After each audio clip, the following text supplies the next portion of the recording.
Welcome to the Inc. Productivity Tip of the Day. Today's tip: why small business owners should adopt a back-to-school mindset at all times. An expert opinion by Howard Tolman, General Managing Partner, G2T3V, and Chicago High-Tech Investors. I recently assisted in the delivery and installation of two of my granddaughters at their respective universities, and it occurred to me that their next year of college comes at a time when few things in our lives, and at their school, could be more uncertain, imperiled, confused, and discouraging. But to their credit, and due to the hard work and careful planning of the school staff and administration, the overall atmosphere, attitudes of the participants, and willingness of the new and returning students to roll up their collective sleeves and dive into the whole upcoming adventure was consistently positive and upbeat. Watching the frantic hustle and bustle of beating the clock, jamming far too much material into clearly too small a space, and racing back and forth to stores for scarce supplies reminded me of the same experience watching and assisting literally hundreds of startups as they launched their attempts to turn their early concepts, grand dreams, and sometimes outright fantasies into viable businesses. We called this process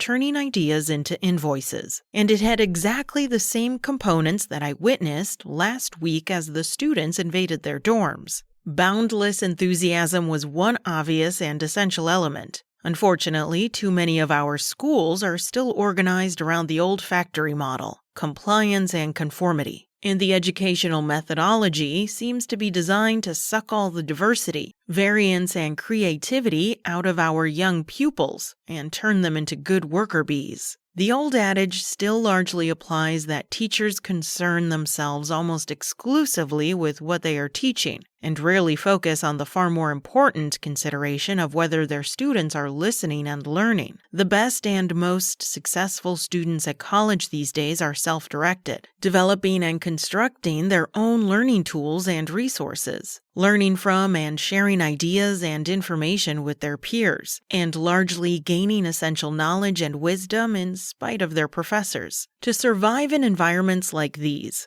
enthusiasm is crucial, as is persistent perseverance. Of course, absolutely none of this should come as a surprise to any entrepreneur. These are exactly the same kind of early challenges and obstacles that every new business builder faces. Everyone has a million reasons why your ideas won't work, and they're happy to share them with you, all from the sidelines and not in the fray alongside you. Investors string you along, have a million questions and concerns, take their sweet time, and eventually disappoint you and disappear. It takes a thick skin, the same kind of excessive enthusiasm, and a tremendous amount of energy and resilience to stay the course and keep moving forward. The second sentiment that I saw all around the school was unbridled optimism. Not especially from the crowds of parents facing ridiculous six-figure tuition costs, along with an awareness of just how horribly misdirected, dangerous, and destructive things were going with the orange monster in charge of our country, who was attempting every day to destroy our basic institutions, including colleges and universities, as well as the basic doctrines of democracy like free speech. But the students had a different view, maybe unfortunately misinformed, of the state of the times and the future prospects for themselves and the country. They have high hopes for the world ahead,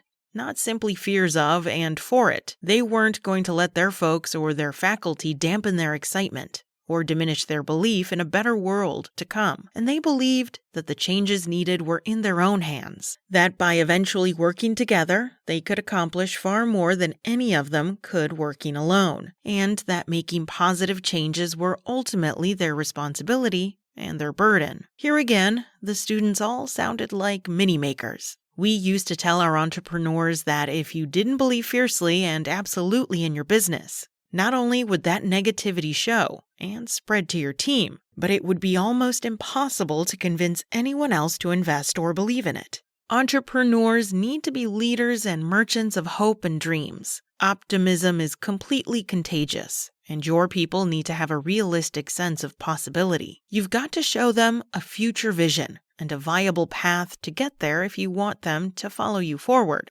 A leader without a team fervently following him is just a guy taking a walk. Finally, I was grateful to see, but slightly depressed, that just like young entrepreneurs, all these future doctors, lawyers, and game changers had absolutely no idea of just how long, hard, and painful their journeys were going to be, and how so many of them might end in failure and disappointment. Entrepreneurs are visionaries with a poorly developed sense of fear and no concept of the odds against them. My sadness came from the realization that we, as parents, mentors, and educators, have done a pretty poor job of preparing our kids for the bumpy and often unfair road that they'll be taking. Too many strokes, too much false encouragement, too much emphasis on talent, and too many participation trophies don't make things better. Nor does a lot of wishful thinking as we constantly try to smooth, streamline, and prepare the path for our offspring rather than prepare children for the path ahead of them.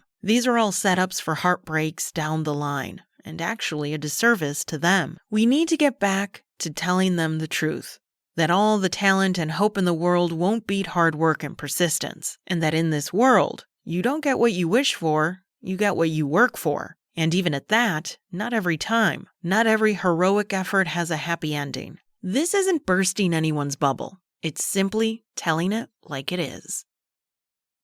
That's it from Inc. Find more from today's top business and thought leaders at Inc.com. Enjoy your weekend. Come back Monday for another tip from Inc.